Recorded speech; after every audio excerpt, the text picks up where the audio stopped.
Алматыда республикалық Аңсар 2014 әдеби байқауының жеңімпаздары марапатталды. Шығармашылық сайысты еліміздің білім және ғылым министрлігі, жастар ісі комитеті, Қазақстан халқы ассамблеясының даму концепциясы аясында ұйымдастырып отыр.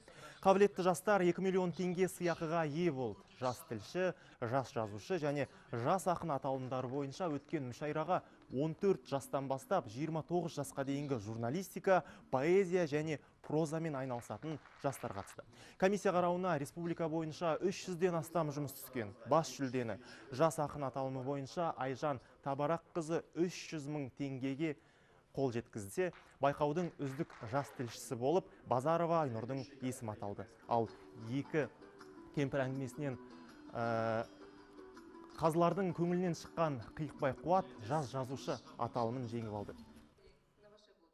Осы мүшайраның негізінде бүгінгі құттықтаудан кейін кітап дайындалып жатыр. Бұл кітап жақында шығады, жалпы бүгін шығу керек. Бұл балаларға бір өзінің ерекше бір сюрприз болатын шығар. Соның ішінде осы елу ең жақсы мықты жұмыстардың бәрінің өлеңдері, әңгімелері жарияланып жатыр.